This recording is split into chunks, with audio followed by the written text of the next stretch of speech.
So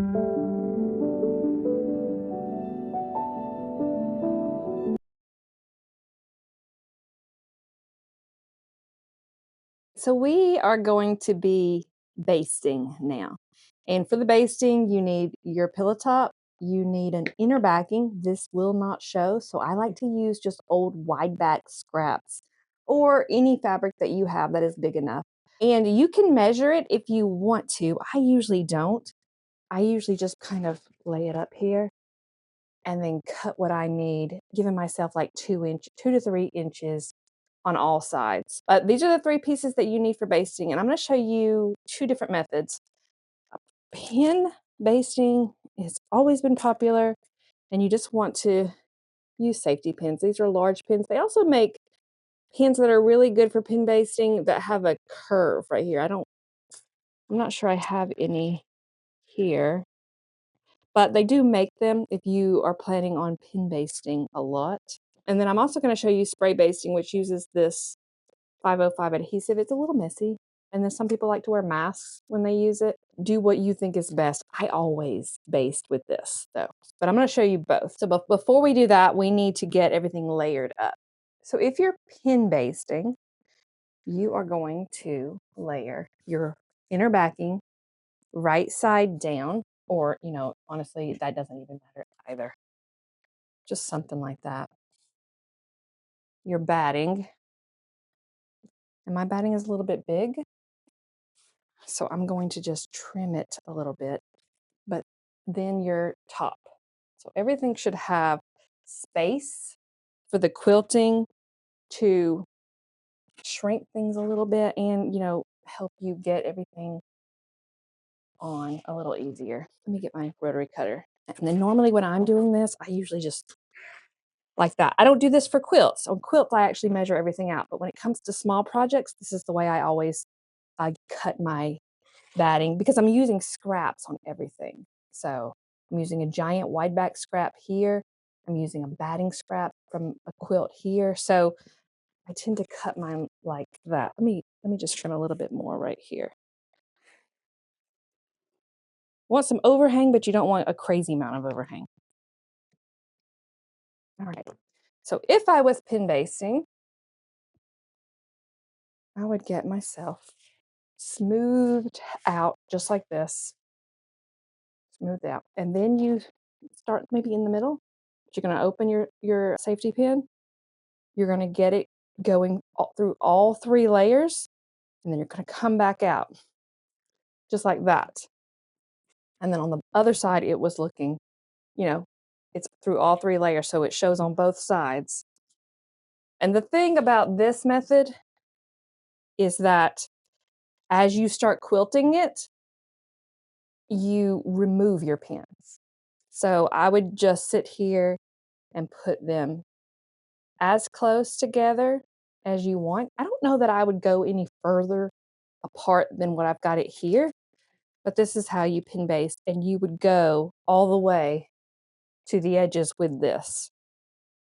So it would work out just like that. There's some prep involved, and then there is, a little bit of hassle when you start quilting. You have to move these out, but this is probably your easiest and cheapest method of basting. You would use this same method on a quilt, but it would just be larger and a little bit more difficult, but the exact same thing.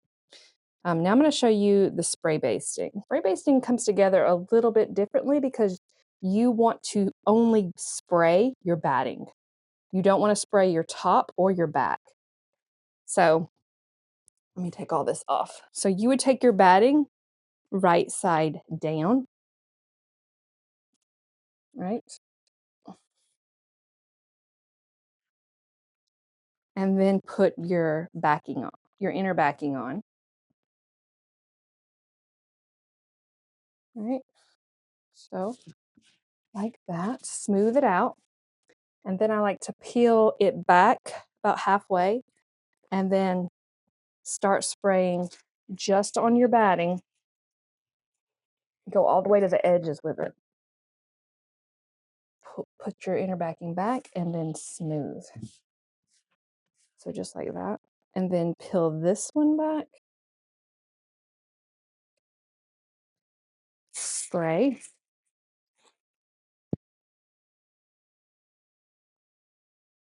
And smooth.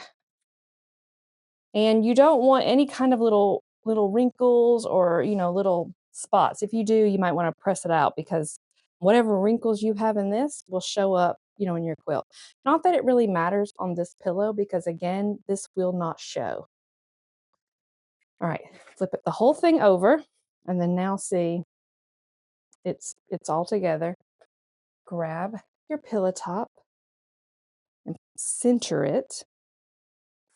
Smooth it out. And we're going to do the exact same thing, except for this time, we want to spray on the inside. We don't want to spray these edges. If you do spray these edges, it's okay. It's not that big of a deal, but I just like to be a little bit nicer and neat because it kind of gets a little tacky here, sticky. So you may even do this in a little bit more section-like.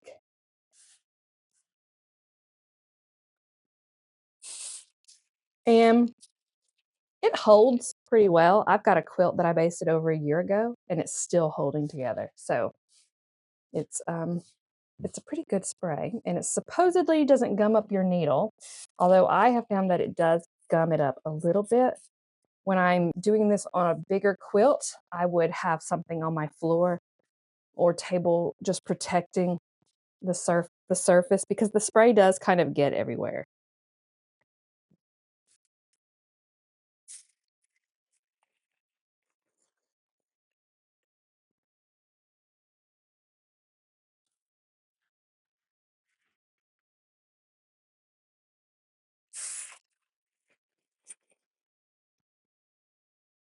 And what I like about this is I do not have to remove pins as I quilt it. It's ready to go.